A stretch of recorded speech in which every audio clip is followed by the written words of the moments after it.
আমাকে বকবে, খারাপ খারাপ গুণগুলো বললে আমাকে বকবে। খারাপ গুণগুলো অ্যাকচুয়ালি খারাপ গুণ আমি সেভাবে এখন অব্দি কিছু বুঝতে পারিনি।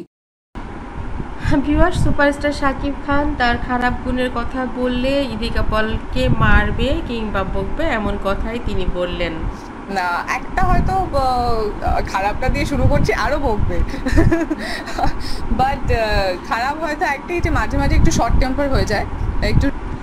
প্রত্যেকটা মানুষের একটা ভালো গুণ থাকে। শাকিব খানের ভালো গুণের কথা আমরা সকলেই জানি, কিন্তু ইদিকা পাল কেন তার সেই গোপন কথাটা ফাঁস করে করলেন ফেলে, চলুন জানা এইটুকুই যাক। খারাপ গুণ। আর ভালো গুণ অ্যাকচুয়ালি অনেকগুলোই আছে, কারণ আমি যখন কাজ করতে শুরু করছিলাম আমার এক্সপেকটেশন অন্য রকম ছিল, যে মানে সোনাল চৌহানের সঙ্গে দরদ সিনেমা মুক্তি পেয়ে গেল 3টি ভাষায়, এপার বাংলা ওপার বাংলা, 2 বাংলাতেই। এতটা ফ্রেন্ডলি জোনে কাজ করতে পারবো কিনা, বাট সে নিজে থেকে একটা ফ্রেন্ডলি জোন ক্রিয়েট করেছে, একটা কমফোর্টেবল জোন, একটা ফ্যামিলিয়ার জোন ক্রিয়েট করে আমরা সবাই মিলে একসঙ্গে কাজ করেছি। ইন কেস কাজের মাঝে যদি কোনো ইদিকার সঙ্গে তার প্রিয়তমা ছবি হিট হবার পর তার আর পেছনে ফিরে তাকাতে হয়নি। তারপর ধুম হয়ে গেল তুফান। অসুবিধে হয়েছে বা স্ক্রিপ্টেও যদি কোনো প্রবলেম হয়েছে, সেখানেও আমি অনেকটা বেশি হেল্প পেয়েছি। তো আদারওয়াইজ অ্যাজ আ পার্সন খুবই ভালো। তুফানের পরেই ঝড় তুললো আমাদের এবার দরদ মুভিটি সোনাল চৌহানের সঙ্গে হিন্দি এবং বাংলা 2 ভাষা, কি 3টি ভাষাতে।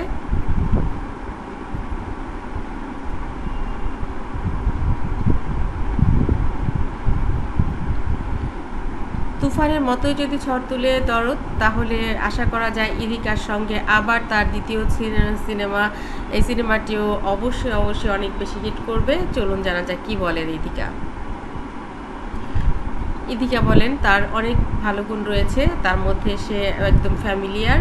আমি ভয়ে ছিলাম যে আসলে তার সঙ্গে অভিনয় করতে যে আমাকে কি না কি বিড়ম্বনায় পড়তে হয়, সে আসলে কেমন। তবে সে একটু শর্ট টেম্পার, ওটুক ম্যানেজ করলে একদম পারফেক্ট।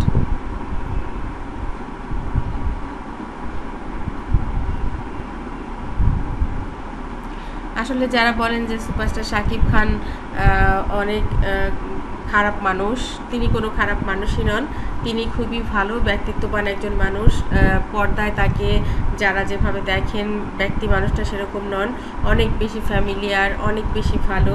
তিনি কাজ শেখান, তার কাছ থেকে আমি অনেক কিছু শিখেছি।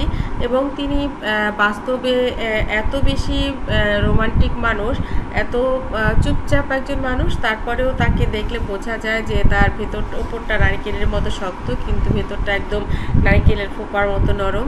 সে মানুষকে ভালোবাসে, মানুষকে কাজ শেখাতে পছন্দ করে এবং গুণীর কদর সে করে। আমি দুষ্টুমি করে মজা করে বলেছি যে তার খারাপ গুণ বললে সে আমাকে মারবে, বকবে। আসলে তার কোনো খারাপ গুণ নেই। তার যেটা আছে, কোনো কাজে কারণে হঠাৎ করে সে শর্ট টেম্পার হয়ে যায় এবং অতটুকু ম্যানেজ করে নেবার মতো, অতটুকু ম্যানেজ হয়ে গেলে সে আসলেই চমৎকার একজন মানুষ। বন্ধুরা, সাকিব সম্পর্কে এটাই বলছিলেন ইদিকা।